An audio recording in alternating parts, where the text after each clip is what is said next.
So good morning everybody. I was just discussing chapter summary for centre of mass and RBD.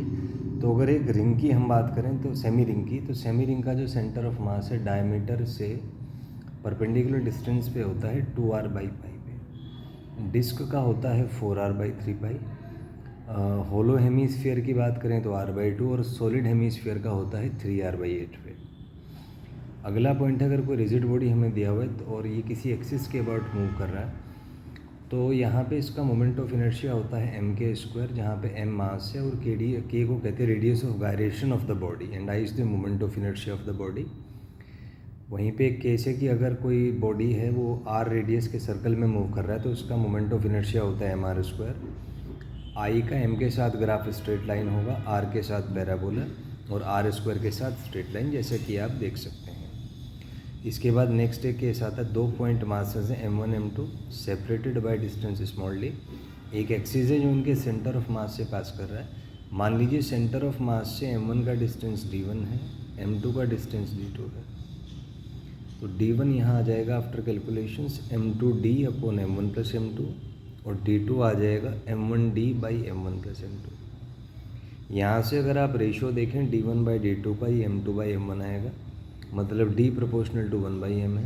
तो centre of mass heavier मास के close होता है। उसके बाद next अगर हम बात करें एक रिंग या होलो सिलेंडर की, तो उसके लिए आई होता है आपका mr², जबकि डिस्क और सॉलिड सिलेंडर के लिए होता है mr²/2।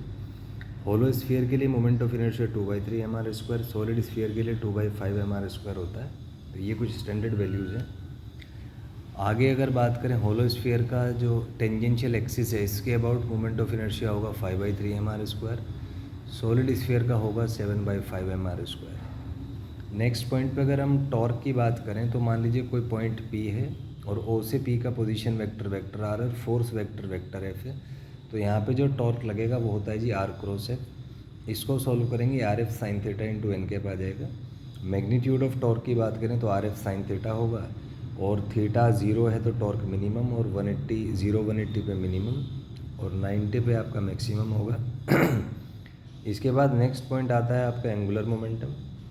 तो मान लीजिए कोई पॉइंट P है, इस पर एक पार्टिकल है, इसका मोमेंटम दिया गया है डायग्राम में। O से P का पोजीशन वेक्टर है वेक्टर R। तो O के अबाउट जो एंगुलर मोमेंटम होगा वो होगा r×P। P को लिख सकते हैं m×v। तो यहाँ से कैलकुलेट करके एंगुलर मोमेंटम आ जाएगा mrv sin θ इंटू n के। नेक्स्ट है, अगर कोई बॉडी प्योर रोटेशन में है, सिमेट्रिकल बॉडी है, तो उसका एंगुलर मोमेंटम i ओमेगा होता है। और अगर combined rotation plus translation motion में है तो एंगुलर मोमेंटम होगा LCM plus i omega. Next है, मान लीजिए कोई बॉडी आपको दिया हुआ है, इसके सेंटर ऑफ मास का वेलोसिटी VCM है, ओमेगा से रोटेट कर रहा है। तो ये जो पॉइंट P है इसका वेलोसिटी आएगा VCM माइनस ओमेगा r। और अगर ये पॉइंट और ग्राउंड दोनों का वेलोसिटी सेम है तो इसको हम कहते हैं प्योर रोलिंग। और अगर ग्राउंड स्टेशनरी है, मतलब Vg 0 है, तो वहाँ से आ जाएगा आपका VCM is equal to r omega. This is condition of pure rolling on horizontal surface. इसी का एक एप्लीकेशन है कि एक रिजिड बॉडी आपको दिया हुआ है, इस पर आपने एक फोर्स F लगाया सेंटर ऑफ मास से h हाइट पे, और फ्रिक्शन मान लीजिए Fs आया।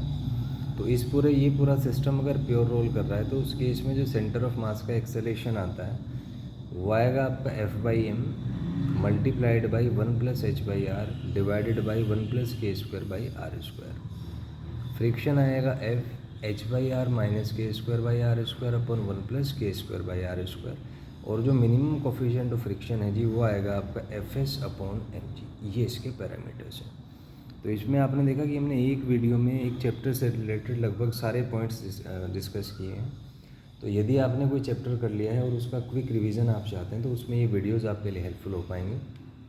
जहाँ तक डेरिवेशंस या कॉन्सेप्ट्स की बात है तो वो मैंने अलग से वीडियोस में डिस्कस किए हैं। तो आप जिस टॉपिक का कॉन्सेप्ट चाहते हैं या उस पर वर्कशीट चाहते हैं, क्वेश्चन आंसर सेशन चाहते हैं, तो आप टॉपिक का नाम लिख के फॉलोड बाय आचार्य विश्वंस ये आप यूट्यूब पे सर्च करें तो आपको वो मिल जाएंगे।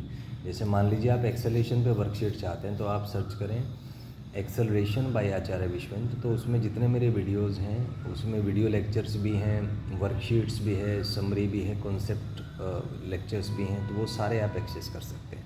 And in case of any doubt you can ask in the comment section. Thank you and have a nice day.